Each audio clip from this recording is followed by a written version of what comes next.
پہلے تو میں نے مسلمانوں کے اخلاق سنے تھے، اب تو میں نے دیکھ بھی لیے،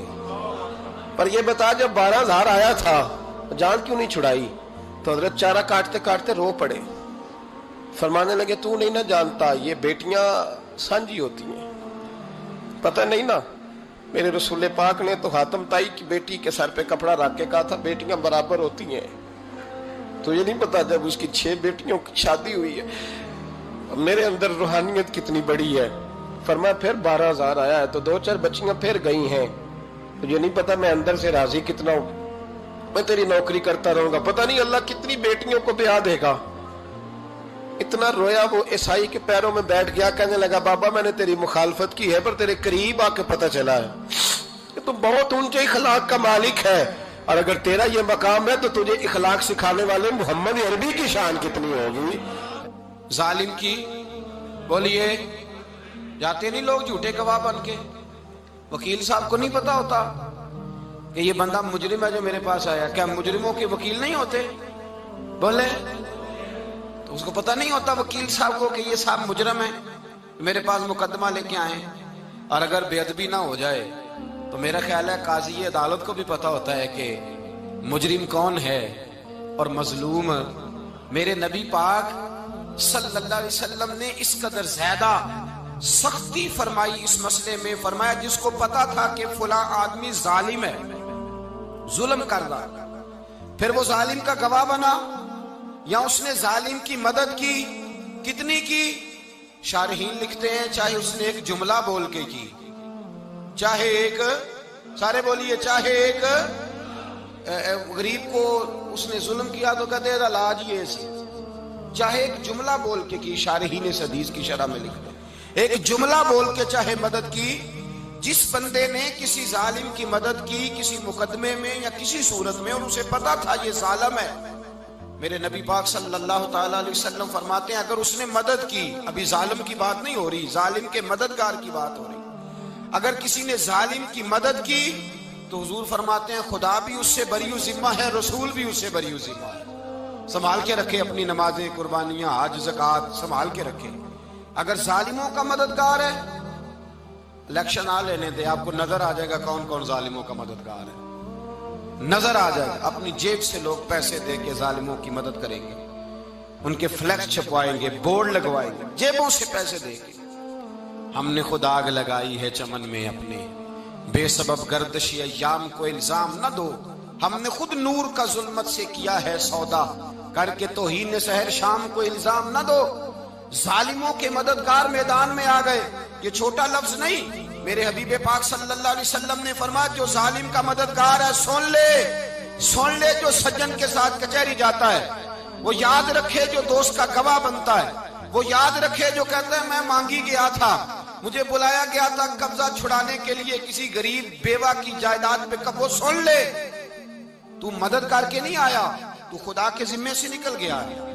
رسول پاک نے فرمایا تیرا میرا تعلق ختم ہو گیا، تو ظالم کا مددگار ہو گیا، پھر تو کہتا میں بے چین ہوں، میں بے قرار ہوں، میں آزمائش کا شکار ہوں، پلٹ کے دیکھ تو صحیح تیرا گناہ کتنا بڑا ہے۔ میرے نبی پاک صلی اللہ علیہ وسلم کا ایک اور فرمان سن لیں، ابن ماجہ ابو داؤد میں موجود ہے، اس حدیث کو آپ نے یاد کر لینا ہے، کر لیں گے انشاءاللہ، سارے کہیے انشاءاللہ، کر لیں گے یاد۔ حضور صلی اللہ علیہ وسلم نے فرمایا اگر تو ظالم کی مدد کرے گا نا، یہ لفظ دل کی تختی پہ لکھ لینا، یہ مکافات عمل ہے، مکافات عمل دنیا، ادھر کرو گے تو ادھر بھرو گے۔ فرمایا اگر تو کسی ظالم کی مدد کرے گا، سن لے حضور کا فرمان ہے، اگر تو ابن ماجہ ابو داؤد سیاہ میں موجود ہے، فرمایا اگر تو کسی ظالم کی مدد کرے گا تو رب تعالیٰ مرنے سے پہلے تیرے اوپر بھی ظالم کو مسلط کر دے گا، تیرے اوپر بھی ایک دفعہ ظلم ضرور ہوگا اگر تو ظالم کی، وہ کسی صورت میں بھی ہو سکتا ہے، کسی صورت میں بھی تیرا بیٹا ہی اٹھ کے ظلم کر دے گا، تو الجھ جائے گا، کسی نہ کسی جگہ تیرے لیے تباہی کا سامان ہوگا، تیرے اوپر ظلم ہوگا، اس لیے کہ تو ظالموں کا مددگار ہے۔ چاہیے یہ تھا کہ تو مظلوم کی مدد کرتا، انسانی ایمانی یقین کا فریضہ سر انجام دیتا، تو ظالموں کا مددگار ہو گیا۔ ٹٹول کے دیکھ لیں، رزلٹ نکال کے دیکھ لیں، ہمارے زمانے میں ظالموں کے مددگار زیادہ ہیں، اتنی لمبی زبانیں نکال کے ظالموں کی مدد کرتے ہیں، بڑے بڑے کالم نویس اللہ نے انہیں قدرت دی لکھنے کی، تو اپنا قلم ظالموں کی مدد میں خرچ کرتے ہیں۔ وہ لوگ جن کو اللہ تبارک و تعالیٰ نے قدرت دی، ہمت دی، طاقت دی، کچھ لوگ ان کے حلقہ احباب میں، وہ اپنے لوگوں کو استعمال کر کے ظالموں کی مدد کرتے ہیں، ظالموں کی مدد کرتے ہیں۔ میرے نبی کریم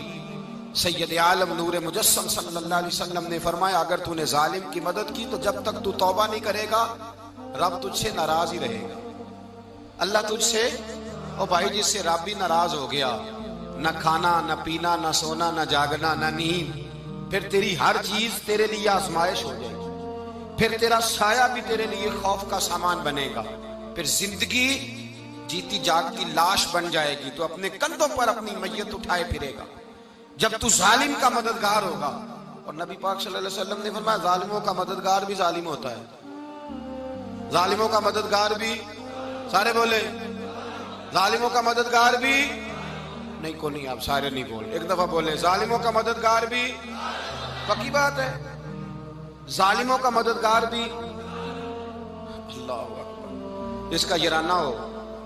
جس کا دوستانہ ہو، جو کہے میں نے نا اس کو اوکھے ویلے کے لیے ظالم کو یاد رکھا ہوا ہے۔ کبھی مشکل میں رکھے نہیں ہوئے لوگوں نے ظالم دوست، کہتے میں نے رکھے ہوئے ہیں، بلکہ ہمارے دیہات میں تو کہتے ہیں میں نے بازو بنائے ہوئے ہیں۔ کس کو بازو بنا لیا؟ ظالم بھی کبھی بازو ہوتا ہے، جو ظلم کی تلوار لیے میدان میں کھڑا ہے۔ قارون، حامان، فرعون، نمرود کا حال نہیں لوگوں نے دیکھا؟ اپنے زمانے میں آپ نے کتنے لوگ نہیں دیکھے جن کے سائے سے، آواز سے لوگ کانپتے تھے؟ پھر پولیس کی گاڑیوں میں وہ اس طرح مردہ پڑے کہ دنیا نے تماشا دیکھا ان کا۔ یہ رنگ ہم نے دیکھے نہیں اپنے آنکھوں سے۔ فرمایا ظالم کا مددگار بھی، جو کار میں بٹھا کے لے کے گیا وہ بھی ظالم، جس نے چائے پلائی وہ بھی، جس شخص نے کھانا کھلایا وہ بھی، جو کچہری تک ساتھ گیا وہ بھی، جس نے فلیکس کے نیچے، بڑے شرابی کے نیچے چھوٹی اپنی فوٹو لگائی وہ بھی، جو ووٹ کی پرچی ڈالنے گیا وہ بھی۔ کہہ دینا باہر نکل کے کہ حضرت صاحب نے سیاسی تقریر کی ہے، کہہ دینا، پر بات تو سچی ہے نا۔ خو کرے ہم تو سے تھوڑا سا گلا بھی سن لے، خو کرے ہم تو سے تھوڑا سا بھی گلا۔ امام مالک کے پاس ایک بندہ آیا، اس نے کہا حضور میں درزی ہوں، ایک ظالم بادشاہ مجھ سے کپڑے سلواتا ہے، میں تو ظالموں کا مددگار نہیں نا۔ ایک ظالم بادشاہ مجھ سے، حضور میں تو مددگار نہیں نا ظالموں کا۔ جو فرمایا ظالموں کا مددگار بھی ظالم ہوتا ہے، تو کپڑے لے کے آتا ہے میں سی کے دے دیتا ہوں، ذمہ داری نہیں۔ یہ ایک آدمی دکاندار ہے، اس سے کوئی بندہ چیز خریدنے آئے گا تو تھوڑی کہے گا میں نے نہیں دینی، تو دے گا۔ کوئی بندہ اگر کسی شخص سے کوئی کام کہتا ہے جو اس کی فیلڈ ہے، اس کا شعبہ ہے، اس کا معاش کا وہ سلسلہ ہے، کہتے ہیں یا رسول اللہ صلی اللہ علیہ وسلم ظالموں کا مددگار بھی ظالم، حضور نے فرما دیا۔ تو امام مالک سے بندے نے مسئلہ پوچھا، دل کی تختی پہ لکھنے والی باتیں ہیں، کہا حضور میں درزی ہوں، ظالم کپڑے سلواتے ہیں، میں تو مددگار نہیں نا۔ امام صاحب کہنے لگے نہیں، مددگار تو وہ ہوگا جو تجھے سوئی دھاگا فراہم کرے گا، تو تو پورے کپڑے سی کے دیتا ہے، تو خود بہت بڑا ظالم ہے، تو پورے سوٹ سی کے دیتا ہے، تو بہت بڑا ظالم خود ہے۔ مددگار تو وہ ہوگا جو تجھے دھاگا دے گا، جو تجھے بٹن دے گا، جو تجھے نلکی دے گا۔ جو ظالم سے اتنی نفرت ظلم کر کے بندہ آئے،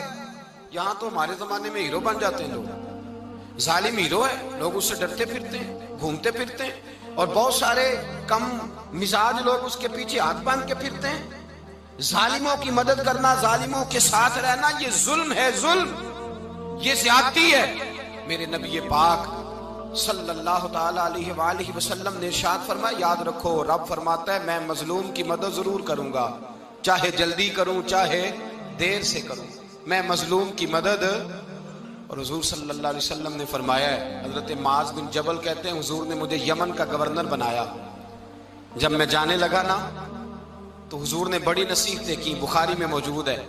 فرماتے ہیں جب میں پلٹنے لگا تو میرے رسول نے فرمایا معاذ ایک منٹ ٹھہر جا، ایک بات میری یاد رکھنا، اس کو نہ بھولنا۔ کہا حضور کیا؟ فرمایا دیکھنا کسی پہ ظلم نہ کر بیٹھنا، کہیں تجھ سے زیادتی نہ ہو جائے۔ محبوبہ پھر حضور نے فرمایا سن میرے معاذ، میں تجھے گورنر بنا رہا ہوں، زیادتی نہ کر بیٹھنا۔ یا رسول اللہ صلی اللہ علیہ وسلم کیا ہوتا ہے؟ تو میرے کریم نے فرمایا جب مظلوم